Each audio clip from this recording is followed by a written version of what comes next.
Hello guys, welcome to the YouTube channel of Budding Medicos. Myself Chintan Chawda and today I'll be speaking about back pain. So let us begin.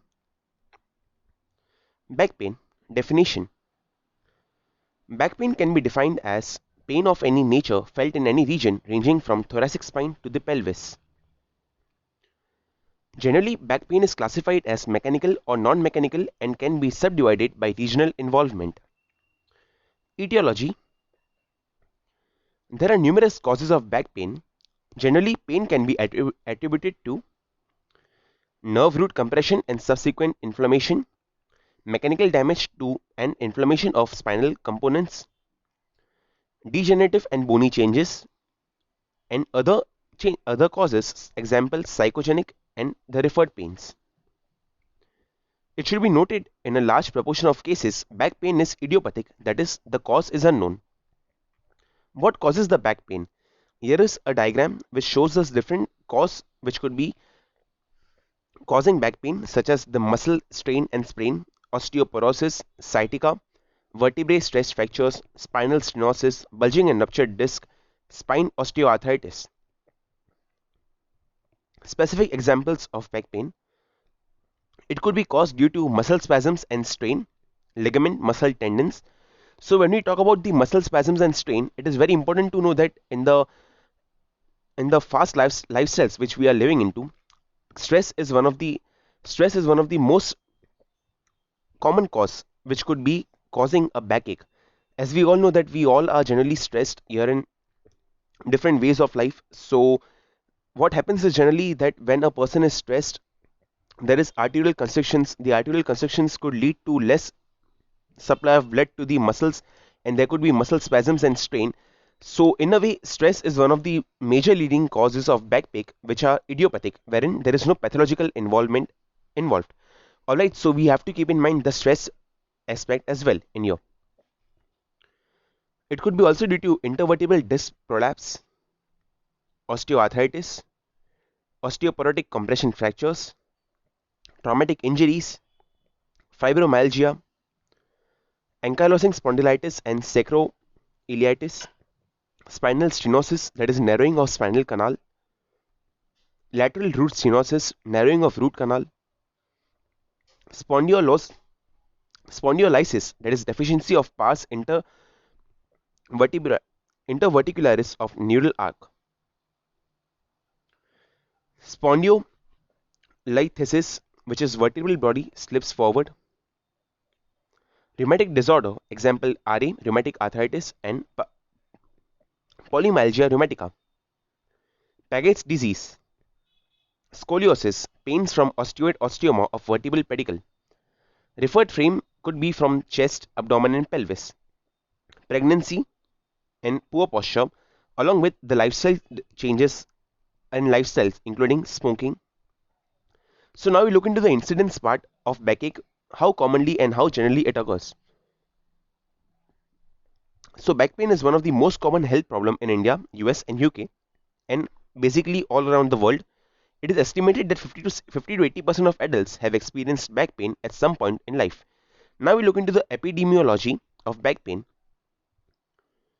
Age of onset is spread relatively evenly from 16 years to early 40s, gradually declines thereafter and is uncommon after the mid 50s. Sex, no difference in incidence between male and female.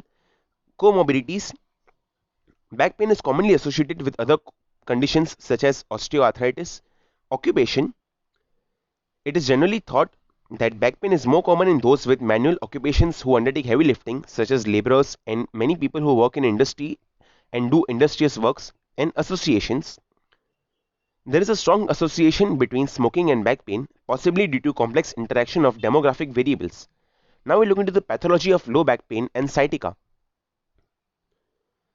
Study by Kuslik et al. Operated on patients undergoing decompression operations and stimulated various tissues around the vertebrae using mechanical force or electrical currents. They found sciatica can only be produced by direct pressure or stretch on the inflamed, stretched or compressed nerve root. This may occur secondary to disc prolapse. The outer annulus of the intervertebral disc is the tissue origin in most of the cases of low back pain. In spite of what has been previously suggested, muscle, fascia, and bones were found to be quite insensitive. Now we look into some of the clinical features of disc prolapse. Commonest levels to be affected are between L4, L5 or L5, S1, L5 or S2. Muscular spasms can be profound, leading to scoliosis and restricted flexion. Most patients report sharp burning stabbing pain radiating down the leg to the foot, that is sciatica, and this is the common symptom of sciatica pain. Pain is intermittent but made worse by activity, coughing, sneezing and straining. Paresthesia and motor weakness can also occur. Their distribution may also allow lesions to be localized. Specific muscles can be assessed for power to determine location of the lesions. Example, quadriceps are innervated by the L2, L3 and L4 nerve roots. Reflexes should be also tested. And if straight leg raising on the unaffected side produces contralateral plane, it is highly suggestive of a disc prolapse. A central herniated disc may compress nerve roots of the cauda equina, resulting in bladder or bowel dysfunction, difficult urination or incontinence. This should be dealt with an emergency. So guys, at the end of this video, I'll be also covering a short video which will demonstrate all the tests which we should examine for a patient of low back pain, and I'll be playing that video at the end of this PPT. So first we'll complete the presentation. Now the natural history. Most acute episodes settle within 4 to 6 weeks without any treatment. It is beneficial to provide symptomatic relief for the first 6 weeks of symptom. Involvement of the bladder, anal canal or any other severe neurological deficit should be dealt with as an emergency and treated immediately. So what are the investigations which we can make for complaints of back pain? Plain radiographs of the lumbar spine are of limited use in the diagnosis of disc prolapse, but may be used to exclude other pathologies, example fractures. The gold standard for herniated disc imaging is MRI. This allows visualization of disc damage and should always be performed if surgery is contemplated. What are the differential diagnoses for the back pain? Mechanical back pain. Pain is usually restricted to the buttock and posterior thigh, that is not sciatic distribution. Pain is exacerbated during standing and twisting movements. Pain from herniated disc is made worse by positions that put increased pressure on the annular fibers, example sitting. Any other condition causing compression of lumbar nerve root could be due to lumbar spinal stenosis, spondylolisthesis, trauma, piriformis syndrome, spinal tumors, and lastly we look into the treatment, wherein we'll also look into the homeopathic aspect, that how homeopathy can help in the back pain. Treatment: conservative. Prevention is the best remedy. Lifting and handling methods: bed rest, physiotherapy and exercise. Medical: analgesia, steroid or local anesthetic injections. Surgery is indicated for acute central disc prolapse with bladder involvement, progressive neurological weakness despite bed rest, unremitting pain with abnormal neurological signs despite bed rest for 2 to 3 weeks, and marked muscle weakness. So guys, with this we would also like to cover the homeopathic aspect, wherein our injury drugs such as arnica, ruta, rustox, bryonia and symphytum are some of the common remedies which are useful for the back pain. I personally remember an incident wherein I was prescribed rustox 1 mg by my sir, wherein I had an episode of acute and a severe back pain in the obviously it was the lower back, and it was due to the muscular spasm. So yeah, rustox was a very good indicated remedy at that time, and it helped me significantly, and my backache was a lot better with rustox. So we have to keep in mind some general homeopathic therapeutics, but you have to also keep in mind that the prescription should also be done on symptom similarity and not just on the specific remedies which are generally used, such as rustox, bryonia, ruta, arnica. Recurrent episodes of sciatica with only partial relief from conservative treatment. Finally, the surgery part involves removal of the protruding material through a laminotomy or partial laminectomy, may be combined with fusion of affected segment. Precutaneous nucleotomy contained disc is decompressed by laser or instrumentation passed into disc under X-ray control. Chemonucleolysis. Chymopapin is injected into the disc space to dissolve the disc. High risk of anaphylaxis is possible in this case. Here is an image of laminotomy, wherein we can see before procedure and after procedure. The part of lamina is removed and the nerve which was pinched is now restored back. The prognosis of back pain. Most acute episodes settle within bed rest only in 4 to 6 weeks. 90% of cases do not require surgery. 5% of people do go to or experience chronic severe incapacitating lower back pain after successful laminotomy or laminectomy. 80 to 85% of patients do extremely well and are able to return to their job in 6 weeks. After one disc prolapse, there is statistically significant increase in risk of a further prolapse too. Summary. Now guys, we'll look into a quick summary and revise all that points which we have covered here. Back pain is extremely common. I'm sure that many of us would have experienced back pain at least once in a lifetime. So it is a very common medical condition. There are multiple causes. In most cases, no underlying pathology can be identified. Of the large numbers of patients presenting with back pain, the main role of the history and examination is to identify small numbers who have a serious spinal disorder, and apart from the other percentage of people who have a psychosomatic back pain or a psychosomatic ailment from which we are suffering from their back pains. So we have to actually examine and see that whether there is a serious spinal disorder actually there, and is there any pathological intervention actually which has taken place, such as intervertebral disc prolapse or could be a sciatica pain. So the examination part becomes very important here, and we need to examine, and I'll also be showing the important test at the end of this summary. So this is a summary of what causes low back pain. Like we have seen that non-mechanical disease processes like the referred pain from the kidney stone, heavy lifting, sudden heavy lifting. So there are ways of lifting heavy things as well, wherein you need to sit down properly, then get on your knees, and you can check it out if you want that how to lift heavy objects, especially when women are 40 plus of age. They need to keep in mind some things while lifting heavy things. Trauma could also be one important cause. Poor sitting posture, as most of the young generation suffers from this main reason that the sitting posture is not proper and it's very poor. Frequent bending forward into our mobile phones is again a very common cause. And lastly, degenerative conditions wherein the pathology is involved. So with this guys, we have covered the summary part and the full back pain in short.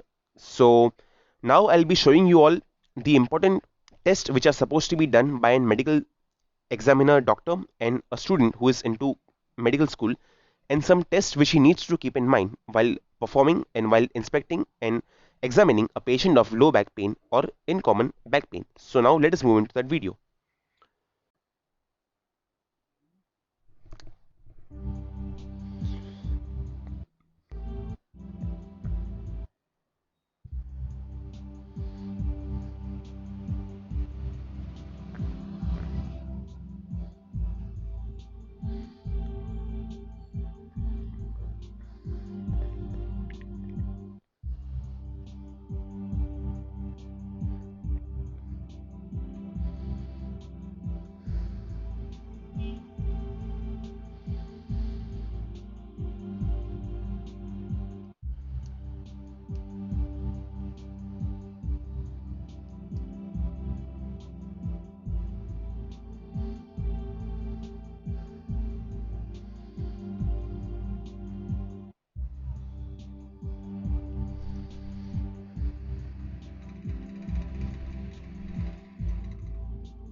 all my videos, and this video is for educational purposes only.